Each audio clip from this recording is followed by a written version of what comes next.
مرحبا بكم في برنامج اليونيكوم باللغة العربية. فإلى محاضرة اليوم كونوا معنا.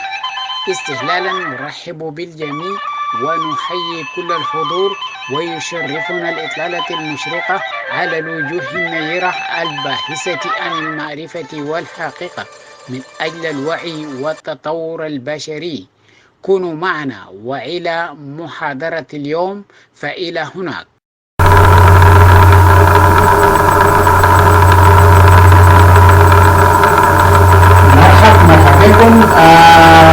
مرحبا بكم في جواب قريب لسؤال مريب برنامجنا ليوم الجمعة من كل أسبوع، وسنتناول اليوم في برامجنا اللي هو جواب قريب لسؤال مريب. سنتناول ما هي ضرورة ملاحظة وأحوال أو ملاحظة أحوال من حول. سؤالنا اليوم يوم الجمعة في جواب قريب لسؤال مريب: ما هي ضرورة ملاحظة أحوال من حولك في إطار الصحة النفسية والبدنية والتغيرات البيولوجية وأثرها على العلاقات الأسرية والشخصية، كيفية ملاحظتها، طرق التعامل معها، مستويات القدرة على تحمل المؤثرات والصدمات عند الأطفال، فترات النمو، انتداب المعرفة، طريقة التفكير عند النساء، التغيرات البيولوجية المزمنة، التراكيب النفسية الخاصة، المرئيات الاجتماعية لخصوصية الأنثى عند الذكور، النظرة الذاتية بالاستغلال الشخصي وظروف وتبعية الأمر.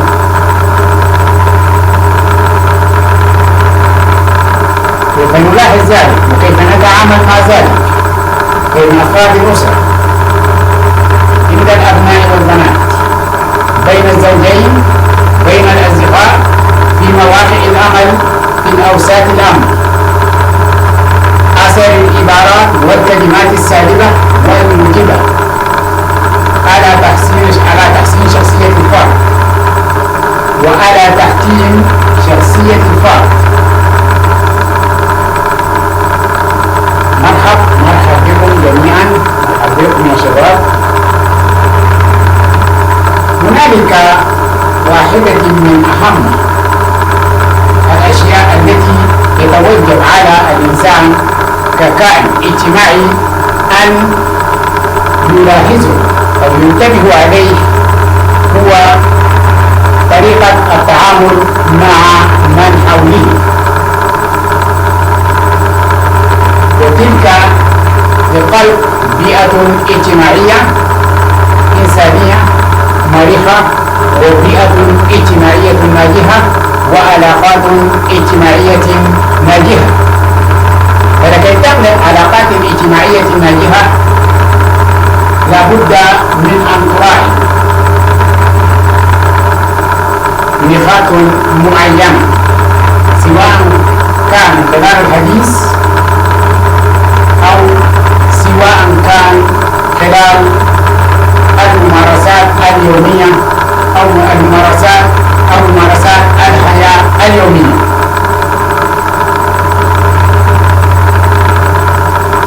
وواحدة من أهم العناصر أو الأعضاء الذين يجب اعتبارهم في هذا الإطار هم الأطفال. الأطفال لهم وضعيتهم الخاصة،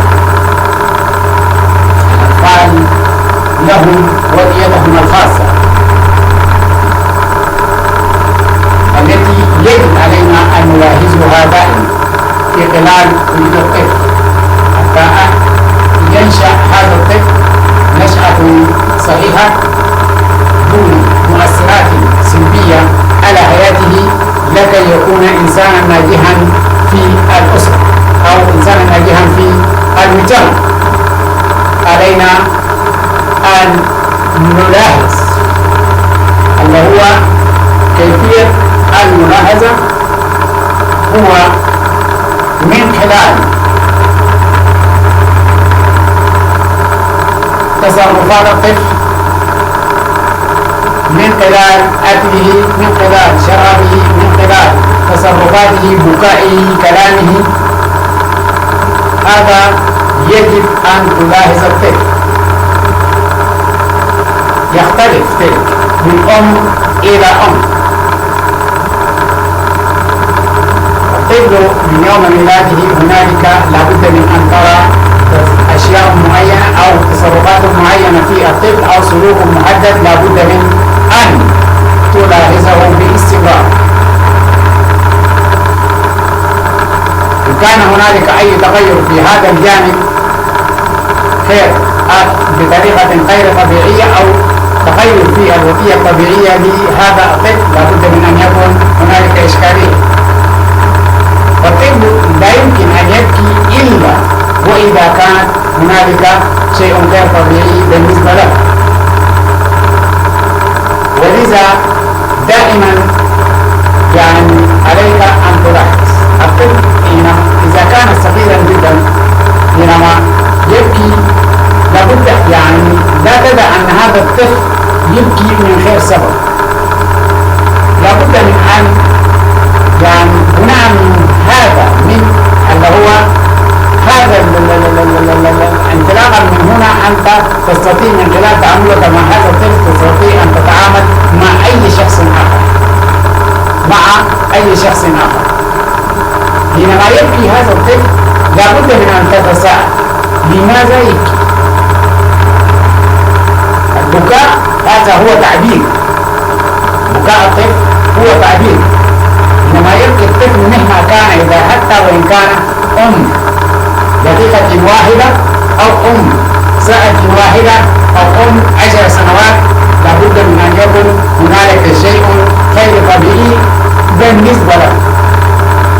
إن كان صغيرا جدا فيكون يعني المكان الذي ينام فيه شيئا صغيرا جدا، ميدان فيه مثلا فشي في السطح اتجاه الوجه بتاعه، لابد من انك تنتبه تشوف يعني هل هو بينزل وين.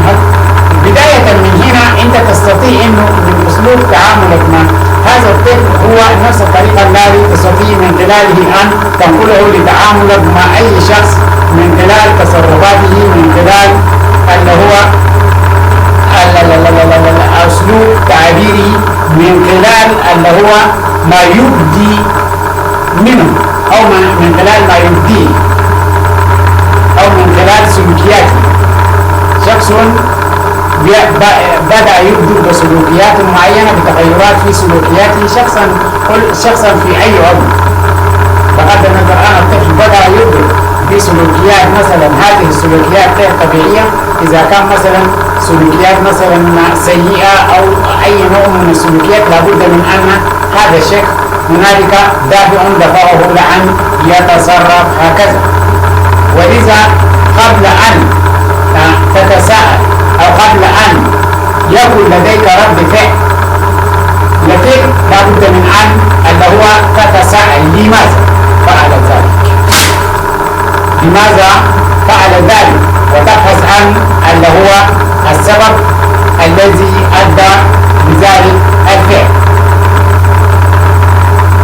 وتتساءل عن اللي هو السبب الذي أدى لذلك الفعل، وتبدأ اللي هو بالبحث عنه إلى أن تجد المشكلة واللي هو تقوم بعملية اللي هو المعالجة.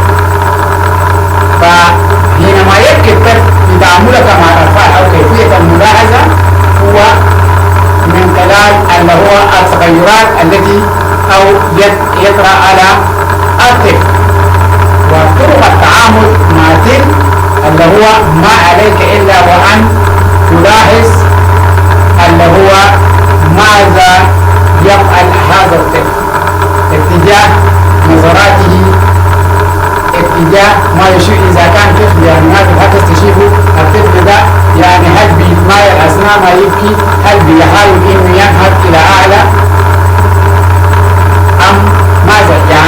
الطفل الرضيع تجده يعني مثلا يرفع اصبعه ويبكي او مثلا يعني يحرك شفتيه، ده معناه جائع، ده معناه هذا الطفل جائع، ده الطفل الرضيع. بتجده مثلا بينزل في حته معينه وبيبكي، قد يكون في الضوء الموجود مثلا فوق مثلا الموقع بتاع راسه مع المكان الجنوب، او قد يكون يعني يبكي وهو ثابت او يهتز او كده، قد يكون الحته رجت فتره طويله او يتعلم من السلسله او حاجه بالشكل ده. ولذا يعني تنتبه او تلاحظ لاتجاه حركه الطفل بيتحرك من اين؟ من هل من خلال اتجاه حركه عيونه، او ممكن يعني تلقى طفل بيبكي او انت ازهت شيء معين من امامه. الطفل ده مثلا في اشياء في اواني موجودين امام هذا الطفل وهو نايم، طفل صغير ومن شهرين ومن 3 شهور، انت ازلت شيء من هنا الطفل ده بكى، انت ما انتبهت، لكن او انت كنت واقف امامه وهو الطفل ده يعني ساكت كده وفجأة بدأ بكى، معناه هو قاعد يلاحظ في حته موجود في نفس الملابس اللي هو اللي انت لابسه ده، او في حاجه في يدك هو قاعد يعاين فيه. انت لما زهقت تعبيره التعبير بتاع البكا ده بمعنى انه اللي هو عايز انه يعاين بالشيء ده، يعني لسه ما يستغنى من الرؤيه بتاعته، يعني انت عزلت المشهد بتاعه على كده هو بيبكي. اذا هنا اللي هو السببيه او سبب بكاء هذا الطفل. اذا لابد للانسان حينما يتصرف اي تصرف بناء من هذا الطفل، حاله هذا الطفل البريء، اي انسان حينما يتصرف اي تصرف لابد من ان يكون لهذا التصرف دافع. الكلام هنا احنا لم نقصد الطفل، وانما الطفل هذا مثال ياتيك عنه اللي هو ستاندرد، اللي هو كمعيار بالنسبه لاي شخص. اي شخص حينما يتصرف اي تصرف هذا التصرف له سبب، ولكل سبب اللي هو شنو علاج، يعني مهما يكن اللي هو شنو انت ما عليك الا وانت تبحث عن الدوافع. حينما يتصرف اي انسان تصرف غير طبيعي ما عليك الا وان تبحث عن الدوافع التي دفعه الى ان يتصرف بهذا التصرف، ولا مهما كان تصرفه هذا. لا احد يعني بطبعه يولد سيئا، لا احد بطبعه يولد سيئا. الناس كلهم يعني بيولدوا بنفس المستوى وبنفس المعايير وبيمتلكوا نفس الاجهزه ونفس القدرات، ولكن هنالك اشياء بيؤثر، وهذه المؤثرات هي التي تحدد اللي هو مستقبل اتجاهات هؤلاء الناس منذ مرحله الطفوله والى اللي هو ما بعد ذلك. فواحده من اهم الاشياء هو الانسان الذي تتعامل معه يجب ان تلاحظ اللي هو تصرفاته، او تلاحظ الدافع الذي جعله ان يتعامل معك بهذا الاسلوب، او الدافع الذي جعله ان يتصرف معك بهذا الاسلوب. ولذا دائما تصرفات اي شخص لا تنظر الى الجانب السلبي منه، وانما الى الجانب الايجابي فيه، انما الى الجانب الايجابي فيه. الاطفال عند الطفل بيختلف، التعامل مع الطفل بيختلف من التعامل مع الشخص الاكبر اللي هو الكبير في العمر، اللي هو قدرة الطفل على تحمل المؤثرات بيختلف يعني اختلاف كبير جدا، سواء كان هذه المؤثرات مؤثرات نفسية او سواء كان هذه المؤثرات مؤثرات على اللي هو مؤثرات بدنية او غيره.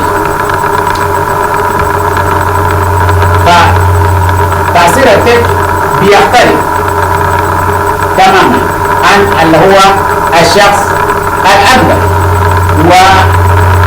والصدمات التي يعني أي حادثة ممكن أن يقلقه أي صدمة على الطفل بيختلف من ما يمكن أن يحدثه هذه الصدمة التي يحدثها على شخص عاقل أو شخص اللي هو راشد. فمثلا حينما يعني زي مثلا أنت تضرب إنسان أمام طفل، تضرب إنسان أمام طفل أو تذبح حيوان أمام طفل، ده ممكن الصدمة ممكن يحدث للطفل بيخلق فيه أثر كبير جدا، بيخلق أثر كبير جدا في سلوكيات هذا الطفل، وبتكراره على فترات طويلة بيخلق تغير في التركيبة السلوكية بالنسبة لهذا الطفل. فده بيأثر في طبائعه وتصرفاته مستقبلا. حتى حينما تضرب طفل آخر أمام طفل، هذا يخلق اللي هو بيأثر في نفسية هذا الطفل، وبيأثر في التكوين اللي هو النفسي بالنسبة لهذا الطفل، وبيأخذ بهذه باعتباره عادة أساسية، بيعتبره اللي هو كمسلك أساسي من الكائن البشري، وبيتخذه كواحد من سلوكه الأساسية في التعامل مع الناس، استخدام القوة.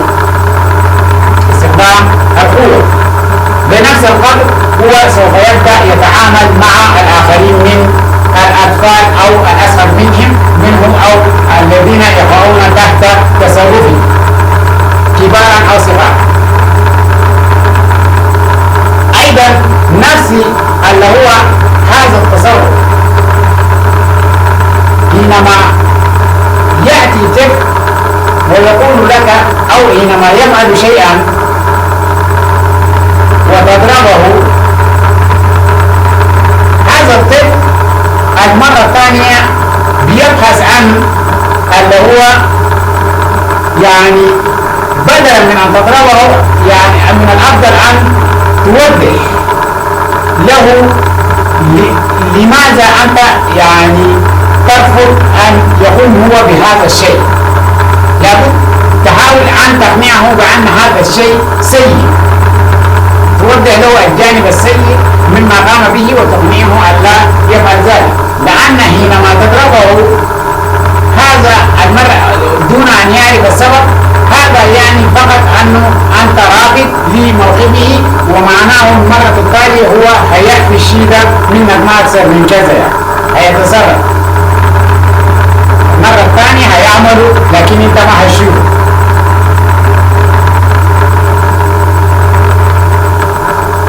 وده هنا هو الكارثة. وبهذا اللي هو بدأ في عملية اللي هو الخداع، واتخذ عملية الخداع كمسلك أساسي، وينمو على هذا الإطار من الخداع الصغير اللي هو بيعتبر له خداع في كل شيء. فهي اللي هو واحد من المؤثرات التي ممكن أن يخلق صدمة في الطفل ويتأثر ويتخذ من تلك اللي هو كسلوك أساسي في حياته.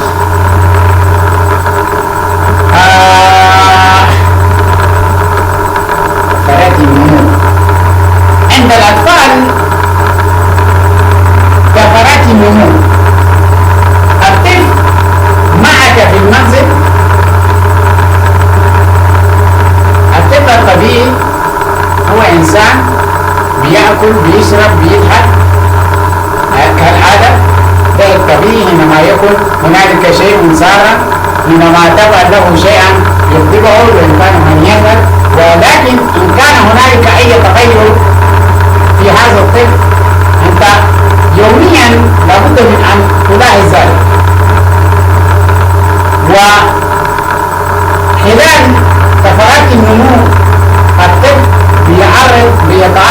ضغوط أحيانا خلال التغيرات في الجسد، ولذا أحيانا أخلاقياته قد يكون سلوكياته يعني حادة، وده يعني لا بد من انه يعني انت كأسرة سواء كان اب او ام او هنا لابد من انك تلاحظ تنتبه لهذه الحته اللي هو فترات التغير بالنسبه لنمو الطفل.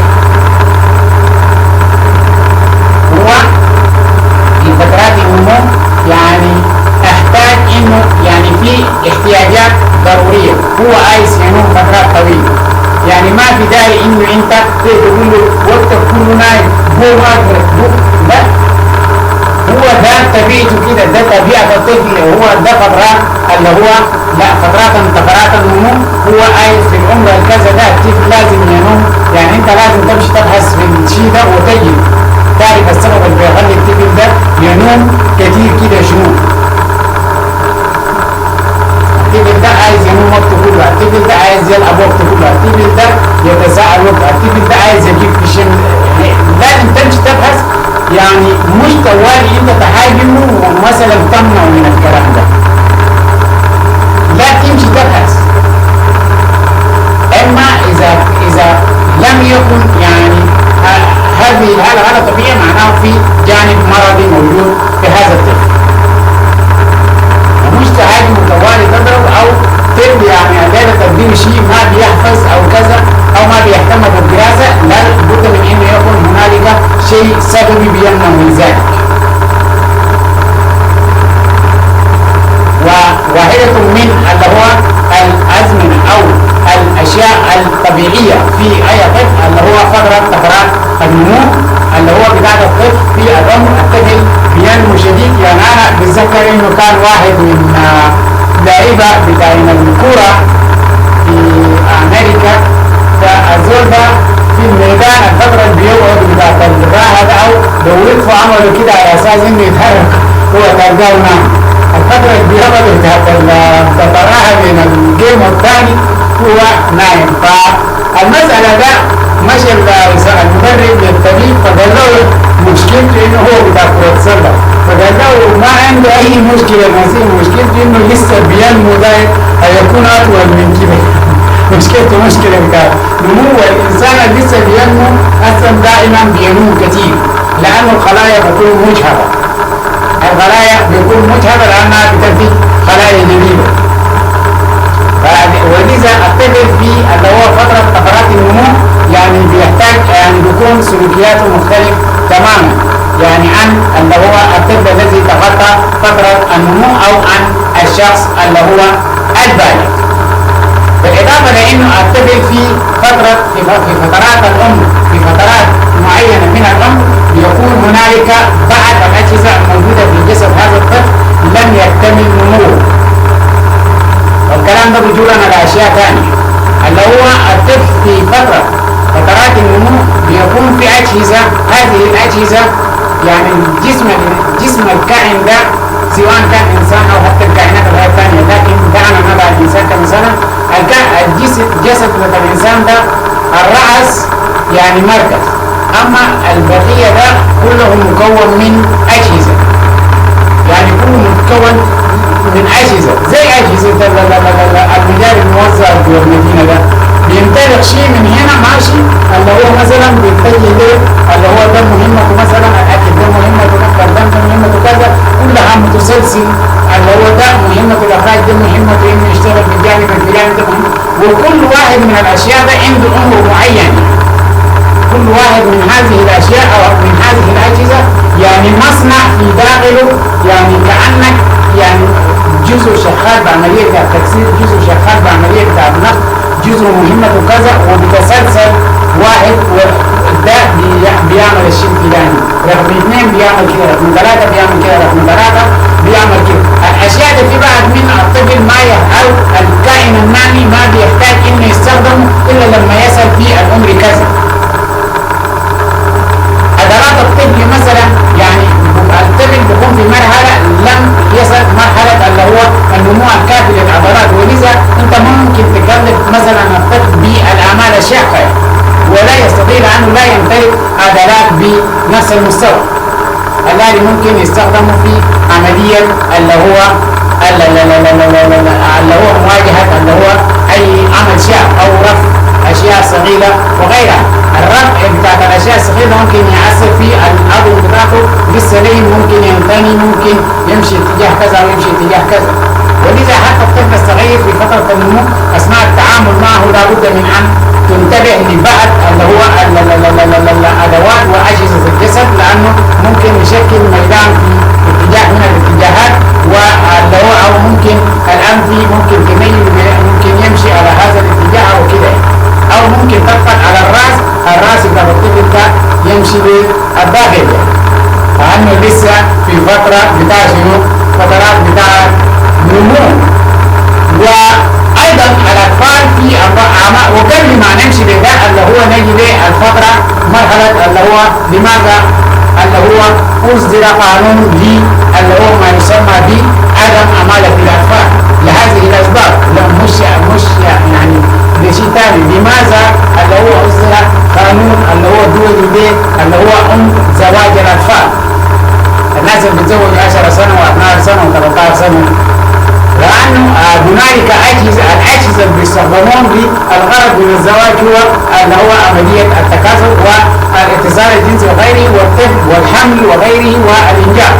الطفل اللي هو الطفلة أو الطفل لم يكن الأجهزة التي تؤدي هذه الوظائف اكتملت، والناس بحثوا ووجدوا انه اجهزه الاطفال في هذه المرحله ما بيكون اكتملت، على اساس انه حينما يعمل الطفل اللي هو عمليه النسخ التي بيتم اللي هو من خلال عمليه التراكيب وتصنيع الطفل داخل المعده او اقصد داخل اللي هو الجسد اللي هو بيكون هذه الاجهزه ما موجوده اصلا، يعني ما اللي هو اتبنى بناء ما اكتمل على اساس انه يقوم بوظائف كامل. وبالتالي يعني انت بتجي تزوج هذه الانسانه وهي لا تمتلك اجهزه بناء الطفل، وبالتالي هيبني طفل مشوه بناه طفل بدون ناقص اشياء بدانه او ناقص اشياء. المصنع ده لسه اللي هو ما يتجهز، المصنع ده ما بيتم تجهيزه الا بعد يبلغ العمر الفلاني كذا، وده بيختلف اللي هو من انسان لانسان اللي هو حسب بعض الموروثات وغيرها، الاشياء اللي بتتعلق ببنيانه الوراثي وغيره، هذه اشياء بيولوجيه واشياء اللي هو متعلق بالجوانب خاصه مثلا بيولوجيه.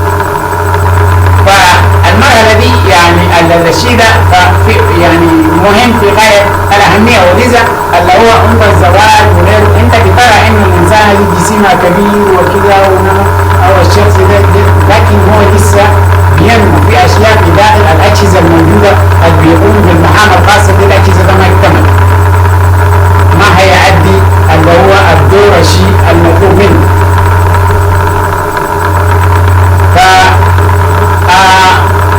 هو نفس الشيء يعني ده الجانب اللي هو مثلا مستوى او انعدام المعرفه او مستوى التفكير. الانسان بعمر معين ما هيفكر ليه بالمستوى الذي ممكن يفكر به الانسان الثاني، وانما ممكن يحبس لكن ما بيفكر ليه بنفس المستوى، لانه المكون بتاعت اللي هو الماده اللي هو بياخذ منه التجربه غير موجود. انت لما مثلا في شيء معين دي مثلا الليله عايز تحفر حفره او عايز تقطع شجره او عايز مثلا الليله ترفع شيء من مكانه، الشيء ده انت رفعته قبل كده وعايز تشيله من وين وعايز تشيله كيف، يعني لان انت رفعته 3 4 5 مرات. لكن الانسان انت كده لا عبر رفع لا قطع شجره لا عبر الكلام ده، معناه انسان لسه لما تقول له امشي اعمل كده معناه هذا بيكون شيء جديد بالنسبه له. الانسان العارف اوريدي بيكون شنو عنده اللي هو الخلفيه في المخزون بتاعته وبيمشي بيعمل هذا الشيء. ولذا الاطفال لا يمتلكون هذا، لا يمتلكون هذه الذاكره، وده حتى الكمبيوتر ما بيشتغل الشغل ده لو ما انت غزلت بذاكرته بنفس القدر. يعني الطفل الاشياء اللي بيقوم به في الحياه هو من خلال تخزين يخزنه أو الإنسان الأشياء من خلال ما يخزنه في الذاكرة بيستفيد من هذه المعلومات التي بيجمع من خلال التجربة التاريخية، وعلى ضوء هذه المعلومات اللي هو بيستطيع أن بيتعامل مع البيئة من حوله ومتطلبات حياته، وبيستطيع من خلال اللي هو جملة ما جمعه من تاريخ التجربة السابقة بيستطيع أنه بيختلق شيء للتعامل مع المستقبل. ولذا اللي هو انعدام المعرفة بالنسبة للطفل أيضا يلعب دور كبير جدا. ولذا دائما لما الطفل يعمل مثلا أي شيء أنت يعني لا ما من المفترض إنه يعني هذا الطفل يعني في كان في فترة يعني زي أطلقوا له ده هسي هذين إحنا ممكن نسميه هاشتاج، أطلقوا زي عبارة بتاعت إنه بابا نسا التقول للناس إنه الواحد بيكش الأطفال. ليه مشيت كده ليه تلعب كده مو في حين إنه هو يعني لما يجي يلقى مثلا أطفال رافعين مقلبين الفرشات بتاعت البيت أو كسروا شيء أو كده في البيت يموت في هؤلاء، لكن ده كله بابا نسا. يعني هو نسا إنه هو يوم من الأيام عمل نفس الشيء، يعني هم ما قاصدين يكسروا الشيء ده. يعني أنا بذكر إنه إحنا لما كنا صغار يعني أنا شخصيا يوم من الأيام مشيت شفت السكر بتاع البيت كله كبير بيزيد، لأنه أنا شفت إنه بيكبوه كوباية وبياخدوه شفت كبير بيزيد وجبت يسموه شنو غلطت السكر بتاع البيت كله بيزيد. فده يعني عدم المعرفة، هو ما عارف. ولذا دائما حينما يتصرف الطفل التعامل الذي انت تتعامل معه هذا انه الانسان ده هو ما يعرف، لابد من انه توريه السبب ليه هو ما يعمل كده، ليه هو يعمل كده او ما يعمل كده. مش تضرب، انت تضربه ده انت عاقبته معناه على انه خالق، انت عاقبته على اساس انه خالق. الغريب انه هو ما عارف، لابد من انه يعرف تماما انه مدى السالبية بتاعت الشيء الذي هو جانبيه ده، على اساس انه بعد ممكن ما يعمل. لكن ليس ما هو الطفل يعني اللي هو انعدام المعرفة بخليه انه ممكن يتصرف هكذا يعني. طريقة التفكير وده ايضا نرجع لبعض مثل طريقة تفكير الطفل بيختلف من طريقة تفكير اللي هو الإنسان الراشد. ولذا يعني حتى الإنسان حينما يبلغ إلى عمره يتقطع يدخل في عمر ما بعد مرحلة هو ريعان الطفولة طريقة التفكير بيختلف. الزول اللي في عمر 20-18 سنة الطريقة اللي بيفكر بيه ونظرته للحياة بيختلف من الطريقة اللي بتفكر بيه أنت كإنسان راشد. ولذا دائما يعني الإنسان مع أبناء في البيت مع أشقاء الصغار في البيت يعني ما تتعامل معهم بنفس المنطلق الذي بترى إنه أنت تنظر به للأشياء. فلازم إنه أنت تضع اعتبار إنه هذا الشخص يعني لما يتصرف يعني أنت لازم تضع اعتبار إنه هو ده هو اللي يتصرف كده يعني هو مين؟ هو ده شخص عمره 16 سنة ولا هو بينظر للأشياء دي بطريقة مختلفة تماما جدا. يعني غير ممكن تبديل يعني مثلا أقوى حاجة ممكن تجرب وممكن يعني تجي الأولاد الكبار في عمر 30 سنة عندك أولاد في عمر 30 أولاد عمر 10 وأولاد عمر 15 أديم أي واحد مثلا $1000 وأنزل يشوفوا هيشتروا شنو؟ هيشتري شنو؟ هيشتري أي واحد فيهم ما يعني لا خلوني يدلوا على أي واحد لوحده هتشوفه هيمشي يتصرف يعمل شنو؟ يا أخي دور الدور دي كمان هو بفكر كيف؟ لا في بعض منهم ممكن يمشي أول شيء ماشي المطعم يأكل الأشياء إنه ويشرب الأشياء إنه هو أثر ما يعني بيتمنى إنه يشرب وخلاص بيجيبوش ويجي واحد يمشي يشتري لوحده. واحد ممكن يمشي يشتري موتر يركب فيه ولا اساس انه يجي يستعد يمشي يشتري تليفون اغلى تليفون. 30 سنة ممكن يتصرف بطريقة مختلفة.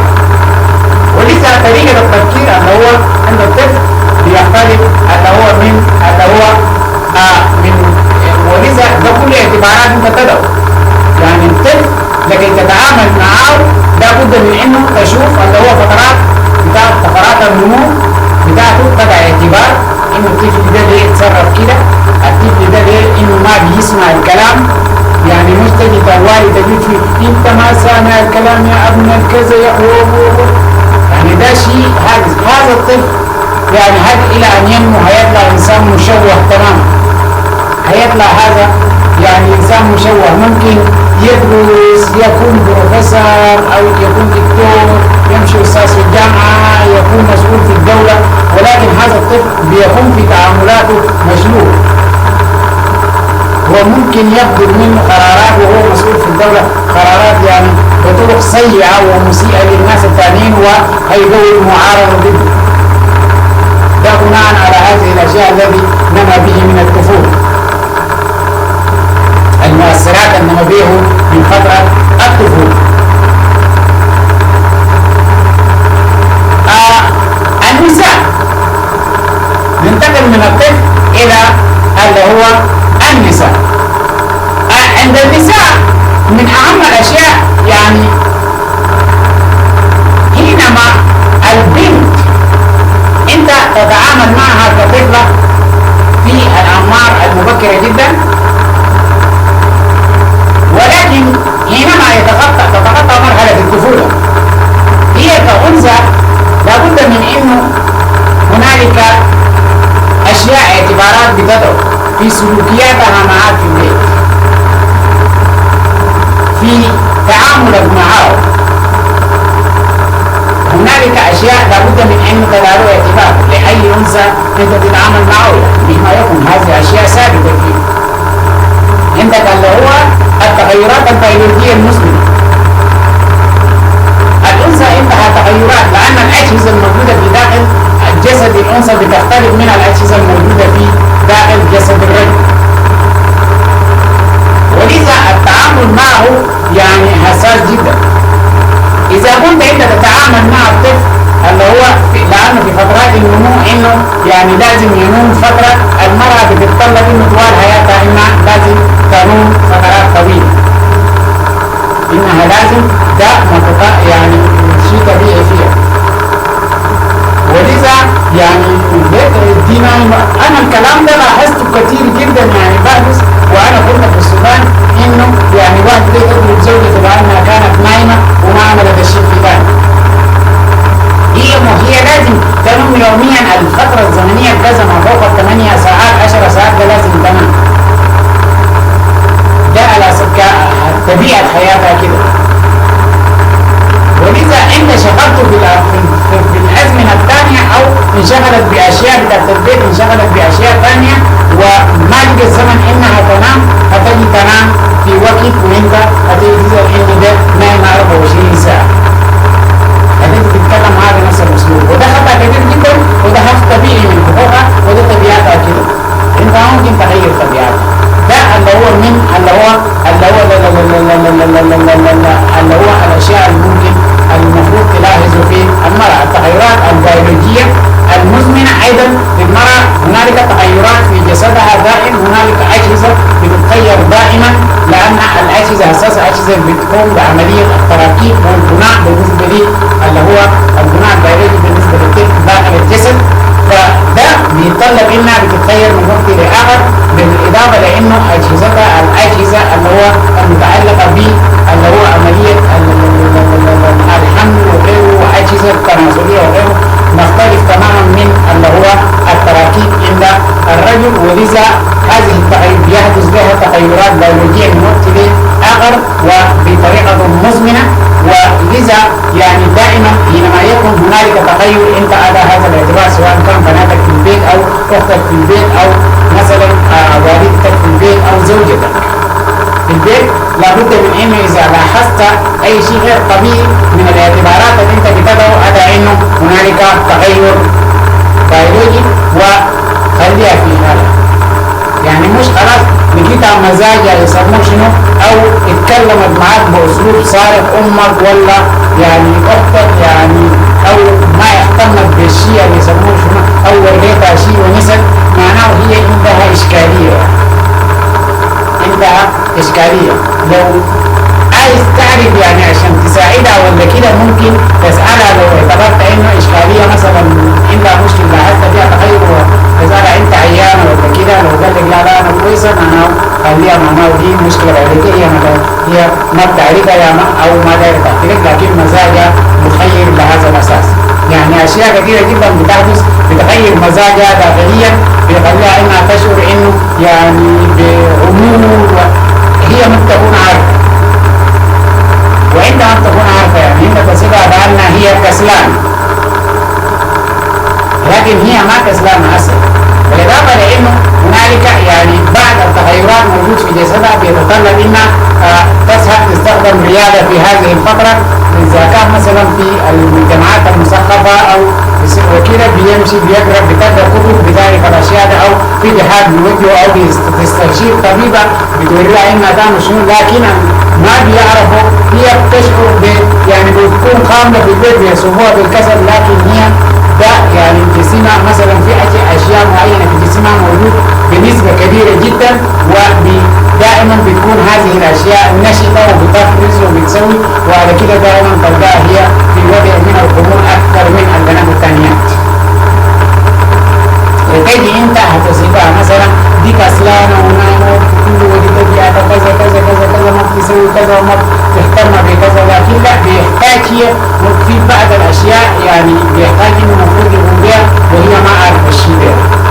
هذا دائما البلدان اللي فيه ناس يعني مثقفة ولديها أطباء بتمشي الطبيب بيسأله وبتتصرف إنها تسوي شنو، ولذا دائما يعني الأنثى الموجودة معاك في البيت التغيرات اللي تحدث فيه، يعني لو لاحظت أي تغير في سلوكياتها ما كويس، يعني ما قادرة تقوم بواجباتها الطبيعية، ما بتهتم مثلا بملابسها، ما بتهتم بملابسها، وبيكون في شنو تغيرات موجودة شنو اللي هو تغيرات طبيعية، وممكن هي تسألها لو في شيء بيحتاج لمساعدة ولا كده، لكن ما تواجهها بأسلوب سلبي أو اللي هو ممكن يعسر فيه، أو بعض الناس ممكن يضربها ديك كسلان وما عملت الأكل دي وما سويت كده، وهي بتعاني من مشكلة داخلية وما قادرة تشرح لك، وما بتعرف على أساس إنه تشرح مثلا كيف. عندك أيضا التراكيب النفسية الخاصة، التراكيب النفسية الخاصة. التراكيب النفسية نفسية المرأة تركيبتها بيختلف من الرجل بكبير جدا يعني، ويعني مشاعرها رؤيتها للأشياء تقييمها للأشياء بيختلف منك انت، بيختلف من الرجل.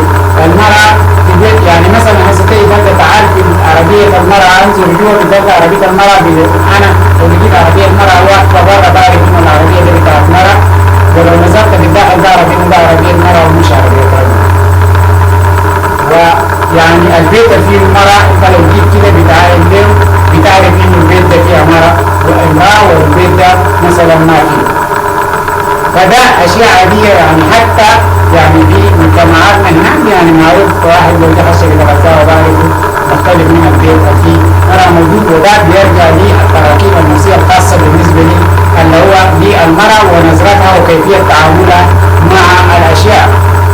ولذا يعني المرأة لها اللي هو شنو تراكيب نفسية خاصة لابد من أن أنت تعرف هذه الأشياء في حالة التعامل معه. فلما مثلا الليلة هي تطلب شيء معين أو تمشي تشتري شيء معين، أنت الشيء ده ما تفتكر إنه هو مشتري، وإنما مشتري عن فراغ، وإنما دي بناء على حسب رؤيتها وإنت ما ترى الشيء الذي هو شايفه، أو حينما تطلب شيء معين إنه هي عايزة هذا الشيء معناه يعني ما تفتكر، أو حتى يعني لما تطلب نوع معين من الأكل، يعني شوف يعني هسه النساء الواحد ممكن تلقاه شايل الليمونة ده بتاكل أو الرمان، انت الراجل ممكن تاكله، النساء بيحبوا الرمان بطريقة أول من بتاع الجارة الحامضة دي بياكلوه بطريقة انت جرب تستغرب، أو أحيانا الواحد تجيب شطة وتجيب ليمون وتجيب انت دي مزاج نفسي خاص بها هي. فأنت ما ممكن تعرضها على هذه الأشياء، إنما هذه هي تعبر عن كامل أنوثتها بالكامل، ودي اللي هو تركيبتها الطبيعية. فالوديات الاجتماعية لخصوصية الأنثى أيضا، المرأة في المجتمع أو وديتها الاجتماعية بتختلف تماما. يعني التعامل في داخل المجتمع، يعني المرأة بتختلف في أشياء كثيرة. يعني مثلا يعني أنت ومعك يعني زوجتك ماشيين مثلا في السوق، هنا لا بد، أو ماشيين لأي محل، لا بد من إنه وهي طلبت إنه يتوقفوا في الحتة الفلاني أو نمشي البيت، وأنت كنت يعني في حتة من الحتات، أو معاك بنتك أو أختك، إنه نمشي البيت أو يعني نمر بالحتة الفلاني، معناه هي قد شعرت إنه عايزة تستخدم اللي هو مثلا السيتنج روم، أو يسموه شنو، يعني هي ما بنفس التحمل. أنت تمشي ممكن تبقى في الحفلة اللي هو كذا ساعة، أو يعني تبقى في محل في مناسبة من المناسبات كذا ساعة، هي ما بتتحمل نفس المستوى اللي تقعد معاك يعني. ولذا أو قد يكون رأت شيء يعني لمجرد رؤيتها الشيء ده غلط، غيرت في المسيرة بتاعتها وما داير تشوف الشيء ده. ولذا يعني دائما يعني انت حينما يعني الأنثى تقول لك شيء معين وهي معك، يعني على اعتبار انه في شيء غير طبيعي، هي ما قادرة تتحمل، او في شيء يعني هو ما قادر تحكي لك، لكن يعني لما يقول لك مثلا لا الشيء ده نقرأ كده نمشي كده، معناه يمشي على حسب الكلام اللي هو ده اللي هي قالته ده، او معناه في شيء غير طبيعي. ولذا ده ايضا اللي هو من الوديات الاجتماعية بخصوصية المرأة يعني. وبنفس القدر يعني انت بيواجه اشكاليات كثيرة جدا في اللي هو مثلا الليلة جيت يعني زي مثلا مشيت زيارة، ويعني او مشيت مثلا اللي هو لمكان من الامكنة، ويعني وجدت ناس، والمرأة يعني هي في شيء او راعيها او غيره، هي قد الراعي هذا هي قد تقول انت مكتشف هذا الشيء، هي ممكن المرأة تشم متكرر، وده ايضا من الاشياء الغاية في الاهمية. في راعيها بتاعتك ممكن تخليها هي تصرف، ده بحدث لكثير جدا من النساء. فلما يقول لك مثلا الشيء ده كذا انا ما عايزه، معناه ستوب. فده ايضا من الاشياء الخاصة جدا دائما، يعني ممكن انت بتلاحظ في خلال اللي هو التعامل مع النساء، او مثلا يعني من اللي هو مشيت في حتة، يعني انا زي ما ذكرت وهو قال لك الشخص ده انا ما عايز اشوف او ما عايز اقول، معناه في شيء هو لاحظه او في نظرة من هذا الشخص هو يعني اتأثر فيه. ده ايضا انت ما بتلاحظ، ولكن الانثى ممكن تلاحظ مثل هذه الاشياء، وممكن تأثر بنفسياتها، ممكن تأثر في اللي هو طبيعة عملها وتحركاتها في البيت. فدائما يعني الأنثى معك في البيت أو في أي مكان، هي في أي تغيرات فيها، فلازم تلاحظ هذه الأشياء عند التعامل معها، ولازم يعني تستشيرها في أي شيء. مثلا جبت شيء من البيت وهو قال لك الشيء ده أنا ما دايره أو كذا، أو الشيء ده كعب رجله، معناه أنت ما تفتكر إنه هي مثلا يعني رافضة بناء على إن يعني مؤاخذة له، لا، وإنما تركيبتها النفسية بيختلف منك أنت. ولذا شيء لو انت اصلا جايبه له هي جيب الشيء اللي هي دايره، او خليها هي تختار الحاجه بتاعتها، لانه يعني هي نفسيتها ورؤيتها للاشياء بيختلف. انت ممكن يعني كتار من الناس بيحتاجوا بالحته ده انه جاب الشيء ده يعني عشان كذا مره وجبت له وقال لي الشيء ده ما كويس ورجعت وامشي جيب تاني لا، انت يعني دي نفسيتها الرؤيه اللي انت بتربيه الشيء ده هي ما براها بنفس المستوى، دي تركيبتها البيولوجيه كده. يعني انت من الاشياء ممكن الرجل ممكن تديه هديه وعادي ممكن ياخذ وممكن ياخذ منك تاني وما يهمه، لكن لا، المرأة لو قدمت له اي شيء يعني بيهلك فيه اثر يعني نفسي غير طبيعي، انت ما بتتوقع. اي هدية انت ممكن تقدمه، يعني انت جاي البيت جيب بس جيب قلم، هي يعني بتخلق اثر في نفسية المرأة. اقل شيء اشتري شيء بدولار واحد تعال قدمه يومين ثلاثة جاي البيت اسمه ده جيبتك فارغ، فده ممكن يخلق اثر كبير جدا. ده غير الكلمات وغيره، يعني اللالي ممكن انه يوجهه وممكن يغير في قلبه. عند الذكور الرجال يعني يتعامل مع الرجل، في الرجل دائما عنده النظرة الذاتية بالاستعلاء الشخصي، يعني ما تحب من مكان او حينما يعبر ابنك في البيت او غيره تشيفه يعني يلبس لبس بتاع انه او يشيل كاس او يشيل شنو او يشيل، يعني ما تفتكر انه ده، وانما يعني ده طبيعته كده.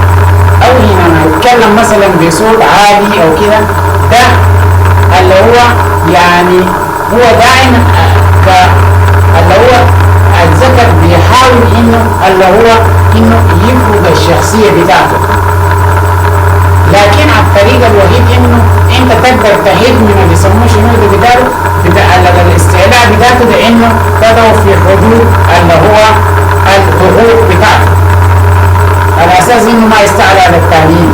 لكن ده طبيعة الكائنات كلها الذكورية، هي بيحاول انه بيفرض السيطرة بتاعته، تركيبته كده.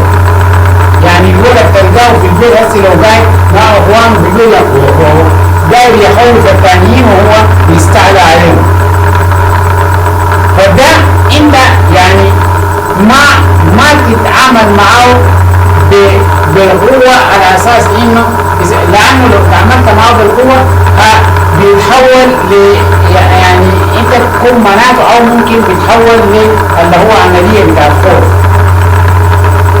وتخويف الطفل ايضا ممكن او تخويف الشخص هو ما يعني بيترك اثر سلبي فيه، ولكن اللي هو توجه له انه الاسلوب اللي استخدمه ده يعني خطا، يعني مثلا له اثر سلبي كذا كذا كذا كذا واحد اثنين ثلاثه، تحمل منطقيا انه عشان ما يستخدم الاسلوب ده لو استخدم بطريقه يسموه شنو.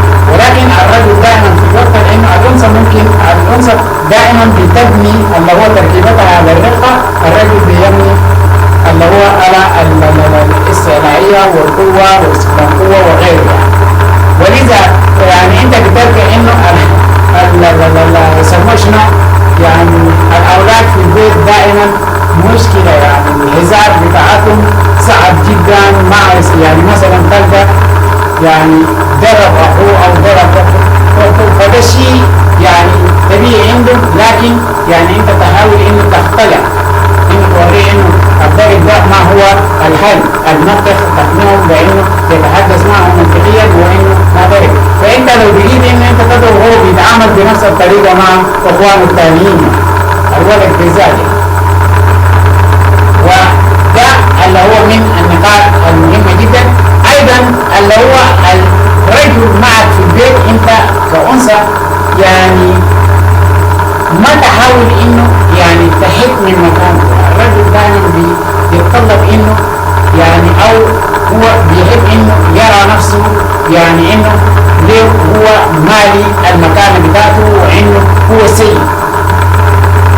ففي هذه الحالة يعني ما تحاول إنه تهدم من مكانة زوجك وتدعو إنه إنسان مثلا قليل القيمة. هذا بيخليه إنه يعني بيكون ضعيف، بيخليه إنه يكون إنسان ضعيف جدا أمام الآخرين، ويعني بيأثر سلبا على اللي هو القدرة الذاتية بتاعته وعلى المواجهة في اللي هو في القضايا التي ممكن يواجهه حتى خارج البيت، يكون ضعيف جدا في اللي هو مواجهة القانون. وإنما تحاول بقدر الإمكان إنه تواجهه بالمنطق.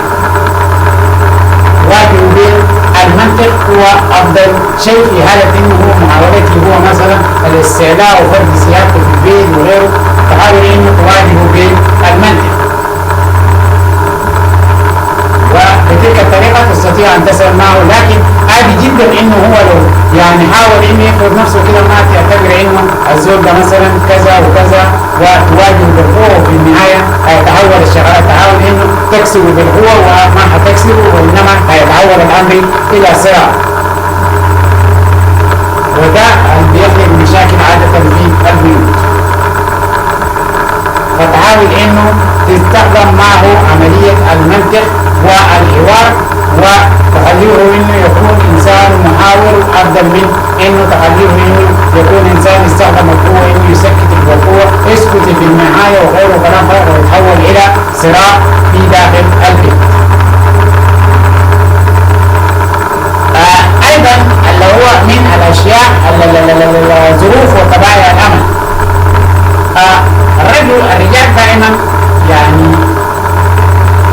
بيكونوا في العمل، النساء ايضا بيكونوا في العمل، ولكن الرجال دائما بيواجههم تحديات كبيره جدا، وتلقاهم جاي ونفسياتهم متغير جدا، واجهوا اشكاليات في الشغل، وبحكم اللي هو السلطه الابويه في البيت بيجي انه ما الشيء واجهوا هناك انه بيفرضوا على البيت، يعني بيصد اللي هو في ناس البيت زي ما بيقولوا.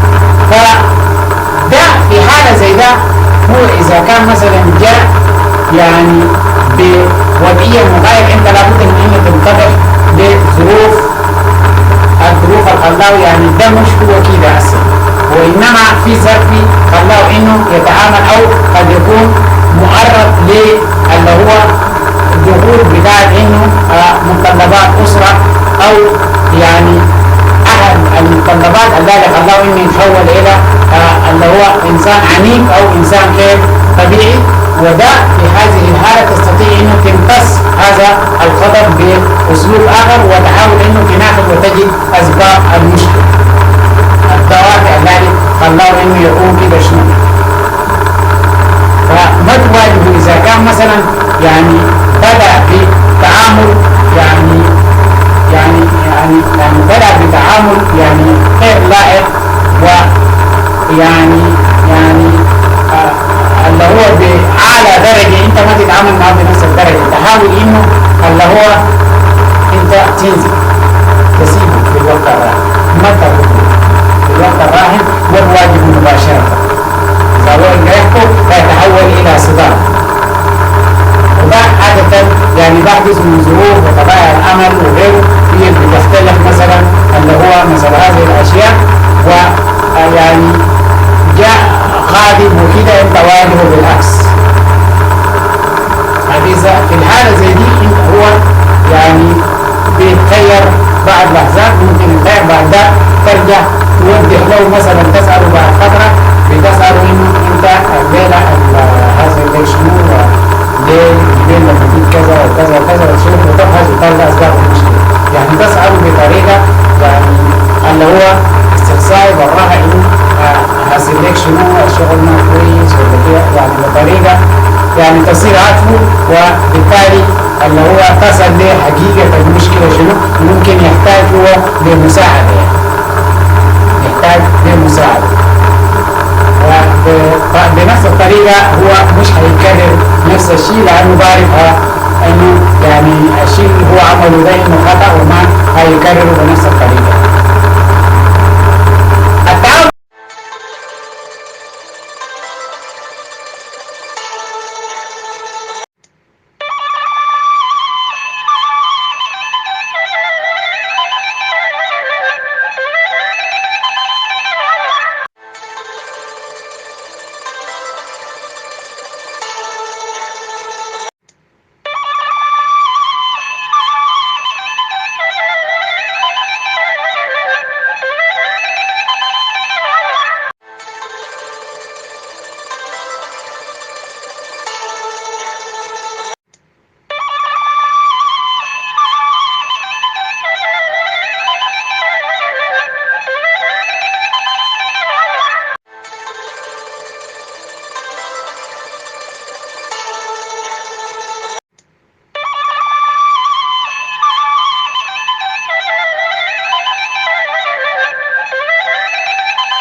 يعني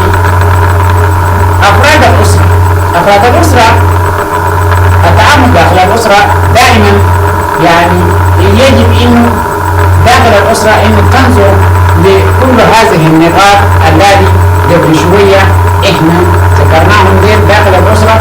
بيكون الأسرة مكون من عدد كبير جدا من الناس، بيختلطوا بناس في أعمار كبيرة جدا، عجائز ولا غيره. ده ظروف التعامل. أي إنسان في داخل الأسرة ده لكي يتعامل معه لابد من إنه تنظر للظروف اللي هو موجود فيه، وهل هو بنت أم ولد أم طفل. وده لابد من انه في داخل الاسره في حاله تعاملك يعني انت لابد من انه تنظر لكل هذه الاشياء. ده اللي هو في تعاملك بين افراد الاسره، وده على اساس انه تخلق اللي هو شنو اسره اللي هو يعني سعيده واسره مرحه واسره يعني ما بيعاني من مشاكل. هم في بينهم كاطفال وغيره او كواحد من الام او الاب قد يكون يتعامل بطريقه غير لا انت ممكن يعني تتدخل بطريقه خير مع انه يعني تسيء لاي واحد من الطرفين وتشعرهم بانه يعني تختلف اللي هو بوتقه بتاع الود بين الاثنين، ويعني تشعر الانسان الاخطا بانه ما يكرر مثلا ذلك الخطا ويكون شنو يستمر اللي هو الحياه في نوع من المرض.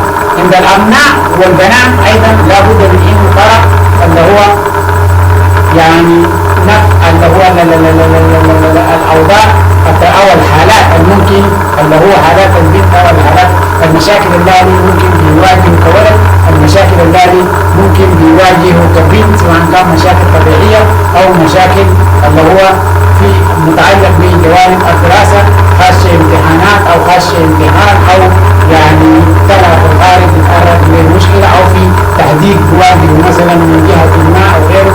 أيضا هنا لابد من أنه تلاحظ يعني إذا كان بنت اللي هو تلاحظ له وفقا للأشياء الممكن أو الحالات النفسية أو الحالات الممكن يعني تتأثر فيها أي بنت أو في أي إشكاليات أو يعني حتى يعني بالنسبة للبنات هنالك متطلبات خاصة يعني بيتطلب لابد من انه انت توفر له في البيت بيختلف من الولد.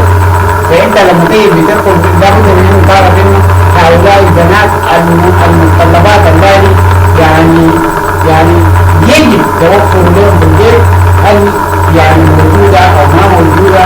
وده يعني في المتطلبات الخاصة مثلا للنساء الخاصة جدا لابد من انه تنظر لمثلا هذه الاشياء اذا كان ينقصهم مثلا هذه الاشياء، بالاضافه لان الاولاد فيهم متطلبات خاصه جدا، بالاضافه لان حتى هم علاقاتهم مع الخارج، المتطلبات ذات علاقات الاولاد مع الاولاد، علاقات الاولاد في حد ذاتهم في اعمار معينه مع اللي هو الجنس الاخر، علاقات البنات مع الجنس الاخر ايضا هم لهم اللي هو يعني حقوق طبيعيه. يعني هي مثلا هو ولد الليله بلغ عمر 20 او كذا لابد من انه بيكون له مشاعر، بيكون له البنت بلغت عمر كذا لابد من انه او في عمر مراهقه بيكون له مشاعر، بيكون له غير، ده كله اشياء اعتبارات بيتطلب انه انت تدعو بالاعتبار. بنتك في عمر 16 سنه انت تعرف البنت دي هي بتفكر كيف ودايره شنو، فده انه تتعامل معه كيف. هل تتخيل انه في الدول المتقدمه انه يعني الحم الاب والام هنا قبل قلبين عمر 16 سنه انه كيف انه البنت تستطيع انه تجد صديق على اساس انه يعني تكون تحل اشكاليتها بتاعت انه اللي هو الجانب بتاع اللي هو الجنس الاخر، على اساس انه يكون معه صديق اللي هو ما بيسمى بالبوي فريند او كده. لازم يكون اللي هو بيكون عنده صديق في الدراسه بيكون هذه المشكله لهم، لكن لو عاش وحيدا دائما بتواجهه مشكله، يكون نفسيا غير مرتاح ومطلق، يعني بتواجه اشكاليات في اللي هو في التفكير وغيره. فالاشياء كثير جدا يعني ممكن يتغير من خلال بناء صداقه. فهم بيقوا اذا كان هي بيلاحظوا انه هل البنت دي في عمر ال20 هل عندها صديق ولا ما عنده، الولد ايضا نفس الشيء عندها صديقه ولا ما عنده. لو ما عنده بيحاولوا انه يعني ممكن من خلال ملاحظتهم له فشلوا في دروسه وتصرفاته وكده بيهم بيلاحظوا بعض في انه ده لانه في فراغ في الجانب الفلاني، الولد ده تصرفاته النفسيه كذا كذا كذا. وممكن لو مشوا وقالوا تقريبا نفس بيتم نفس الشيء، فبيضطروا انه حتى هم بيحاولوا انه يجدوا انه يقولوا السلوك اذا كان فشلت في انها تخلق علاقه اللي هو مع بنتها، او اذا فشلت هي انها تخلق علاقه مع ولد، يحاولوا انه يجدوا الولد المناسب اللي ممكن يخلق معه علاقه منه، او ممكن بيجيبوه ويحطوه بيدولها الطريقه او بيدولها واحد من اخواتها او قريباتها على اساس انه تحاول انه يعني اللي هو تدرسها او تعلمها كيفيه ان الطريقه اللي ممكن يربط علاقه بينه وبين شخص اخر. هي اذا كان فشل اصلا ما قادر تقيم علاقه ما معناه في خلل هنا، ما قادر تقيم علاقه مع علاقه اجتماعيه، او ما قادر تقيم علاقه مع ولد في اشكاليه، ما هو السبب؟ معناه في نقص، يعني انسان ما قادر يقيم علاقه مع انسان، او ولد ما قادر يقيم علاقه مع بنت، ايضا معناه في مشكله، في نقص في هذا الجانب. ده كله اشياء انت واولادك في البيت وصل عمر معين لابد من انه ترى هذا. ليه الولد ده مثلا وصل عمر 20 وما عامل علاقه مع اي يسمى شنو؟ ممكن تسال ما عامل علاقه مع اي بنت. ليه البنت ده عملت عمر كذا وقاعده تمشي الجامعه؟ هل ما يعني انتوا كأب وام بتناقشوا في فلان دي عملت فلانه دي عملت علاقه مع ولد كذا كذا، فلان ده عمل علاقه مع ولد كذا كذا، دي ليه معنى؟ السبب شنو؟ هل ما عندها مشاعر؟ هل ما بتشعر؟ هل ناقصه؟ هل مريضه؟ هتضطر انه تعرضوا لتدريب نفسي؟ هل ناقصه في جانب معين؟ ليه ما أقام علاقة عاطفية؟ ما هو السبب؟ وهي إنسانة بلغت وفعلا محتاجة لهذا الجانب. يمكن كسرائي يقولوا معنا فعلا شعرت الشيء ده، لكن يعني مش عايز، يعني أنا قررت كده إنه ما أقيم علاقة مع لك إنه أخلص مثلا الدراسة في الفترة دي. هذا بيكون شيء ممكن يكون عارفين القدر، لكن غير كده معناه لازم تسأل إنه الإنسان غير طبيعية لماذا؟ وده نقطة من الأهمية. وصراحة مسألة العلاقة العاطفية هي في غاية الأهمية إنه الشخص البالغ يكون مركز في الدروس بتاعته، يكون مركز في التفكير، يكون مستقر نفسيا، يكون اللي هو ما مصاب بانفصام شخصي، هو لابد من انه يكون في علاقه عاطفيه. انعدام العلاقه العاطفيه بيؤدي الى عمليه انفصام في الشخصيه، ولذا بتجد انه حاليا يعني لاحظوا في التسجيلات بتاعت الفيديو، البنات الامر التسجيلات بتاعت الفيديو اللي هو اللي بيمشوا بيتحدثوا مع الاولاد في الشوارع بيعملوا مقابلات في الشارع ده شيفوا المولاد وبيعملوا معاهم مقابلات وشيفوا أثناء ما بيتحدث مع البنت أو البنت اللي بيجي ولد بيعملوا معاهم مقابلة. لاحظ الفيديوهات اللي بيعملوها في الدول الثانية والفيديوهات اللي قاعدين بيعملوه مع البنات في شوارع اللي هو المدن مثلا. أنا ما شفتها بالسعودية وغيره بل شيفوا مثلا بيعملوه جربوه بنتين زي كم بنت كده أنا شفتهم عملوا وشيفوا بيتحدثوا مثلا في السودان. جيب مثلا مجموعة بتاع طلاب مثلا سودانيين فجأة خليه تجي بنت مثلا خاشة لابسة سكيت بفوق للركبة تجي خاشيلهم في اللي يسموه شنو. أو جيب ولد وفجأة يجي يلقى مثلا مجموعة بتاع بنات إنه يتحدث بالنسبة له أو يجي يتحدث أمامه. جيب أي ولد سوداني طالب في الجامعة خليه يجي يجيبوا أمام بنات لابسات مثلا لبس اللي هو زاهي خليه يجيب يتحدث قدام أمامهم. فبتجد إنه يعني هنالك انقسام في الشخصية. فده واحد من النقاط القائمة الأهمية. إذا كان هذا الشخص بنى علاقة عاطفية من فترات مبكرة ما بيكون عنده أي انقسام وممكن العمل أديب وما يعني يستطيع إنه أي أنثى ممكن يستغل أي شاب سوداني ممكن يستغل أي شاب سوداني في أي حتة ويستخدم. ليه؟ لأنه أصلا مصاب بانقسام في اللي هو في الجوانب العاطفية. وده أنا لاحظته جدا من الموجودين هنا أو موجودين في محلات كثيرة جدا أو من خلال الشباب السودانيين. والكلام ده مش السودانيين وإنما الشباب الشرق الأوسط بالكامل. يعني ممكن تستطيع أي بيت تستغله بأي يسموه شنو يعني لأنه ضعيف شخصيا. بنفس القدر البنات بنفس القدر. ليه؟ لأنه يعني مصاب بانقسام في الشخصية العاطفية بتاعته. وده أصلا من المفترض إنه ينبني من فترة مبكرة جدا مما أجل مرحلة البلوغ يكون اللي هو يقيم علاقة عاطفية وبيكون بالتالي يعني تعامله مع أي أنثى تعامل عادي أو الأنثى تعامله مع أي ولد تعامل طبيعي. بين الزوجين يعني تعاملكم في البيت هو لا يخرج عن النقاط التي ذكرناهم مسبقا. ولكن المسألة الأهم هو لا بد من إنه يعني عملية الشكر على أي تعامل جانبي آخر. لما يكون بشيء ثاني لا بد من إنه تشكر عليه وتقدر بكل شيء.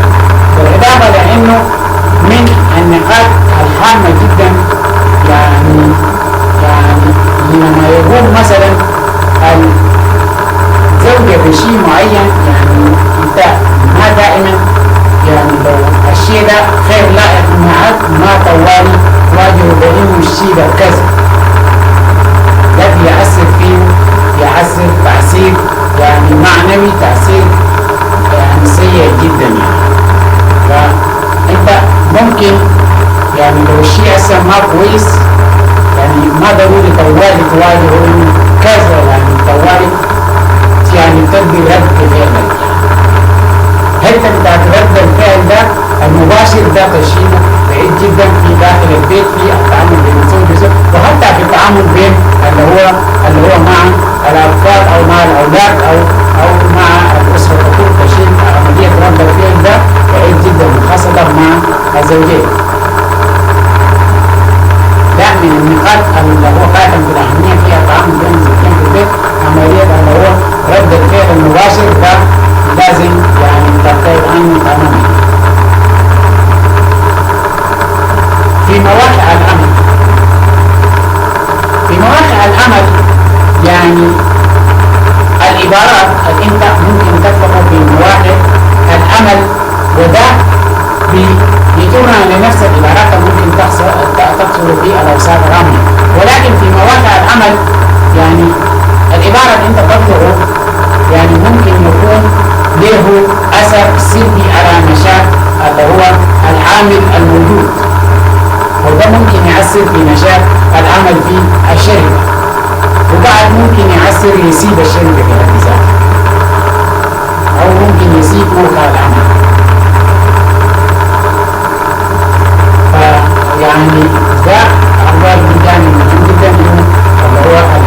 انت ممكن تطبقه اللي هو في داخل او اسلوب التعامل مع الناس الموجودين في بيوت العمل او في الاوساط العامه وغيره.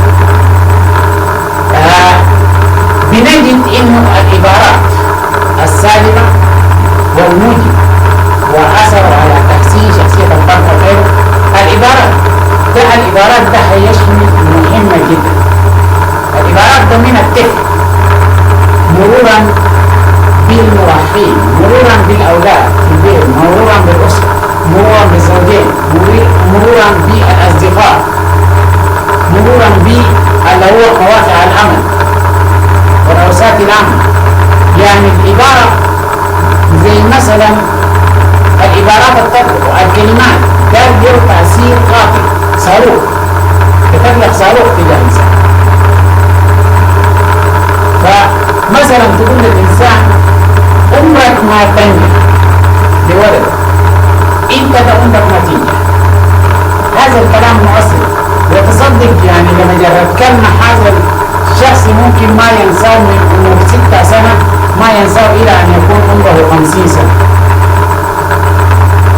ما هينساه نهائي، هيظل راكز. وفي بعض كثير من الأبناء سبب مخاطرتهم لبيوت أبهاتهم أو بيوت أهلهم بسبب مجرد كلمات فقط بتاعت الأب أو الأم أو كلمات الأسرة. يمكن يعني فقط بيكون بيفكر بأنه يجد الفرصة إنه يطلع من البيت ده يمشي. فده يعني الكلمات اللي بتطلق للطفل أنت كذا، أنت يا وسخ، ده كلمات سيئة. ده كلمات أي كلمة أنت بتطلق للطفل، يعني مثلا واحد يقول لك يا مشي، يقول انت مر من الرجال الضامر، يعني ما من الرجال الضامر الشيء ده، او انت ما هتقدر تعمل. ما المفروض تقول للانسان كلام زي ده؟ فده يعني شيء خاطئ جدا، وده ممكن يؤدي لحجمه كمان، ده ممكن يؤدي لحجمه يعني على مدى عمره.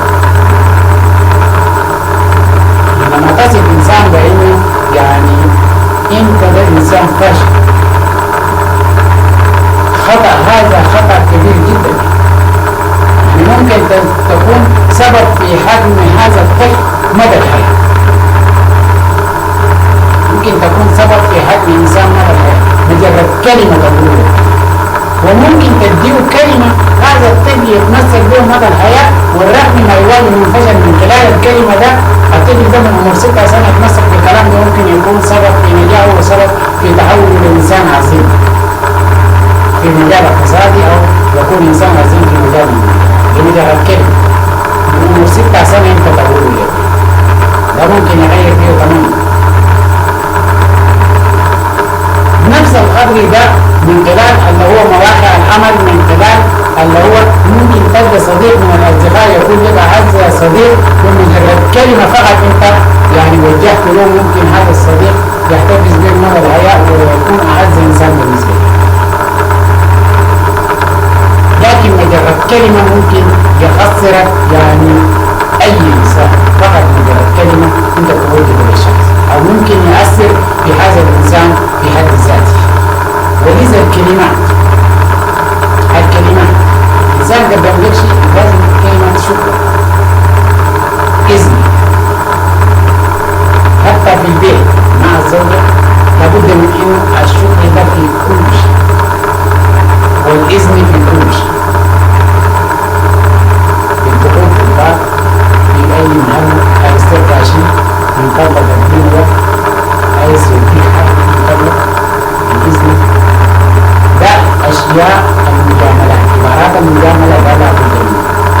إذا عايز تخلق بيئة إنسانية حقيقية وبيئة يعني ممتاز بالبشاشة وبالمرح، ويكون بيئة اللي هو بتاعت احترام متبادل، لابد من تتجنب أي كلمة بيقلل من شأن الإنسان الآخر أو بيؤثر سلبا على الإنسان الآخر. ده شيء مهم